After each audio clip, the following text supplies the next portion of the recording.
Pemirsa, meski TPA Suwung kembali diizinkan menerima sampah organik, pemerintah Kabupaten Badung tetap menginstruksikan masyarakat dan pelaku usaha untuk melakukan pemilahan sampah sesuai jenisnya. Pemkab juga melakukan pengawasan berkolaborasi dengan Satgas Desa untuk mengantisipasi adanya sampah liar. Hal ini diungkapkan Sekretaris Dinas Lingkungan Hidup dan Kebersihan Badung, Made Rayu Warastuti, saat kegiatan Kurve Jumat pagi.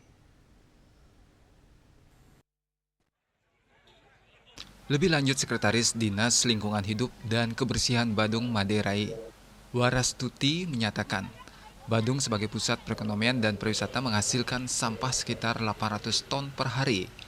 Lebih dari 60% sampah merupakan organik. Namun rendahnya kesadaran dalam pemilahan menyebabkan sampah tercampur dan memperberat beban di TPA yang saat ini telah melebihi kapasitas. Meski kebijakan sampah organik diperbolehkan dibuang ke TPA Suwung dengan pembatasan 2 kali dalam seminggu, Pemkab tetap menginstruksikan bagi masyarakat dan pelaku usaha melakukan pemilahan sampah di tingkat sumber. Selain pengawasan terhadap masih adanya sampah dan TPS secara liar di lahan kosong, pihaknya telah berkolaborasi dengan Satgas Desa untuk melakukan pemantauan.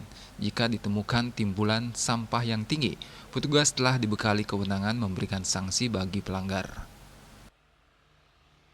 Itu karena kita melihat potensi volume sampahnya. Apabila nanti ada pelanggaran, itu sudah kita bekali petugas-petugas atau peserta Korve ini dengan 1 sanksi atau surat teguran, kemudian 2 kita bekali dengan surat pernyataan. Nah, itu sanksi itu ada batas waktunya, Pak, 14 hari. Apabila tidak melaksanakan sesuai dengan apa yang dinyatakan dalam surat pernyataan, nah itu nanti akan kita proses ke berikutnya. Sejak diberlakukan pengolahan sampah berbasis sumber, kesadaran masyarakat Badung dalam pengolahan sampah mulai meningkat. Upaya ini diharapkan mampu mengurangi ketergantungan terhadap TPA dan menciptakan lingkungan yang lebih bersih dan berkelanjutan. Winata dan Angkat Wirawan, Bali TV.